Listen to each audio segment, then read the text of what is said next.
William Way. All right. Hello, world. Again. Hello. How are you? Yeah. I'm good, baby. How are you today? I'm good. Good. I was about to pop off on you earlier, but. Oh, really? Yeah, I was about to. But I'm good now. Oh, so you good? Oh, you said to pop off for me? Yeah, this bitch wanted to go work out and ditch this particular segment today. But we got through it. We brought it in. We're good. And now, you know, we got some things to say. Just don't talk slick again like that. Oh, okay. Alright, because you know I can get rowdy. No, I love Rocco. This is Ash Cash here, Rocco. We're here live at Matt, what the hell are you doing? This is our camera guy. We are kind of like going through a show right here. You might want to, stop clicking. Okay, because this is professional. Like unscripted professional. That's how we do it here. It's all natural. We're born to do it. But we're here live at the beautiful museum exhibit here, William Way.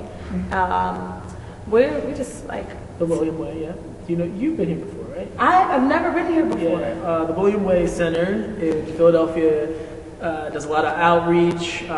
They really do their best to cater to the whole community at large, and it's a great space. So. Yeah, and we want to thank Chris.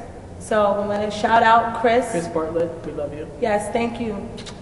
You are awesome. Blessing on today, allowing us to utilize this space to express ourselves and to also reach, all kinds of groups of people with all kinds of mentalities and perspectives that affect the progression of where we're going to go in the next decade. Because 2010 is over.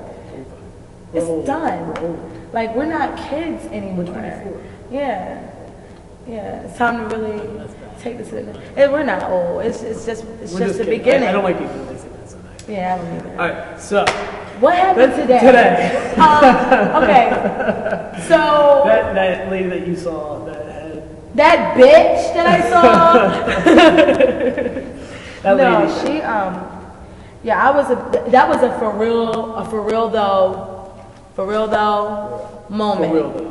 This lady, she was, it didn't make any sense, but she had on one, and I'm really, really big about, the way you express yourself through the way you dress, and, I won't consider myself the best dressed person, but I do have a sense of style and fashion sense, and I admire and respect people that do. They actually take pride in what they wear, because that is, first impression is last impression. Mm-hmm. Person looks at what you have on, right? Yeah, and then your hair, the way that's groomed, everything. To talk about this lady. She had a mop on her head. Point blank and simple. This wig didn't make. I wanted to take it off her head and shoot it. I wanted to take it off and kick it and stump it and spit on it, because I just couldn't believe she came outside like that. I don't know, but whatever. It might be petty, trivial, call it whatever you want, but if I ever find that chick, I'm gonna knock her ass out. Sorry. No. I don't have my Riesling. Like the last episode, I don't have my glass of Riesling right there, so I'm not mellow. I'm really, that was one out of the many things that happened this particular week. Yeah, what else happened? Matt, what else happened to us this week? Talk about how, what the fuck we had to do starting the filming today, and how there should be places like where people can do this all the time. Oh yeah. Oh, yeah. Like, we tried to have a conversation. For real though. For real. Yeah. Like we have something to say. We're not terrorizing the streets. We tried to go to, Starbucks, Cozy's. Cafe, 12 Cafe, formerly Brouhaha. And, everyone's so uptight. Philadelphia is supposed to be a major city. The city, and we have, everyone's like, what are they doing? They're talking too loud. The city of brotherly love, right? This is supposed to be the city of brotherly love, and we weren't getting any love. I'm on Craigslist trying to hook up with men. What are you doing? I'm like, shut the fuck up. Actually, I think they were projecting they were all kind that of on us. There was a cute guy that walked through. Who came in? Any hot people? I was judging everybody, so pretty much. Yeah. I mean, everybody fucking, you know how to do frappuccinos, and, you know, and lattes and chai tea, and you're like, it's just so deep. Right? For real though, like it's all of that, you know, and like it seemed like they, you know, people that are in those kinds of atmospheres, they get so caught up in their own thing, you know, that. You know, also. That just brought me to a great thing to talk about. Sexism in the queer community and especially men. You know, if it seems like if you're not a man, especially like I was with you, right? We were, you know, talking, and that you have a great strong presence. Gay men, like, unless like they can have sex with you, sometimes they're very dismissive around. Because people don't know how to take us when we're out. Like when we go out, when we're together, they don't know what this deal is. They don't know if he's my man, my best friend. They don't have a clue. That's like this other time. I mean, today they had a clue because I was like, he was extra voguing and extra. He was extra. And then but you know, like when I took it off, I wore my hood. You know, I was like, yo, girl, you know what's going to happen? You gonna steal my lap? You know. This queer ass, and I love him. I was like, no. Remember when I told you about the incident between me and my photographer?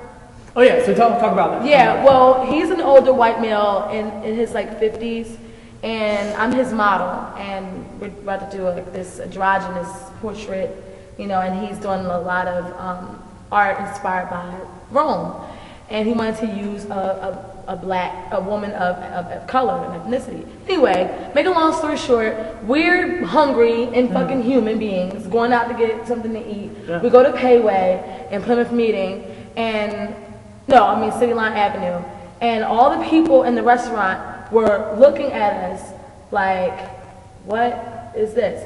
And we were getting this weird, I was hoping that I wasn't projecting, but I was getting this really funky sense, this air, that they thought because I'm a younger black girl with this older white guy that he's my sugar daddy, or he's my, you know, I'm a prostitute, I'm a hooker or some shit, you know what I mean? And that was the energy that was going on. I mean, it didn't mess up my meal. Good. You know, I still ate. What'd you have? I had dan noodles and crab wontons, which is amazing, which you gotta try, by the way. Crab wontons and dan noodles with tofu, and it's amazing. It's really, really good. Payway and Bala Kinway, you gotta go. But yeah, that shit was bogus. But I walked out with my head held high with pride.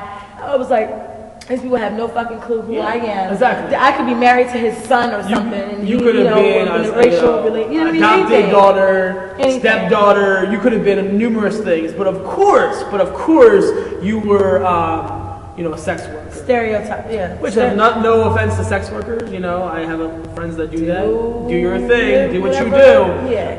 But it didn't make any sense for them to pass that judgment. Yeah. Again, that's effed up. Yeah. So. We live in an effed up world. But that's why we are here. Because we're exaggerated and we don't care. I hope not. It was covered. Chris says it was covered, baby.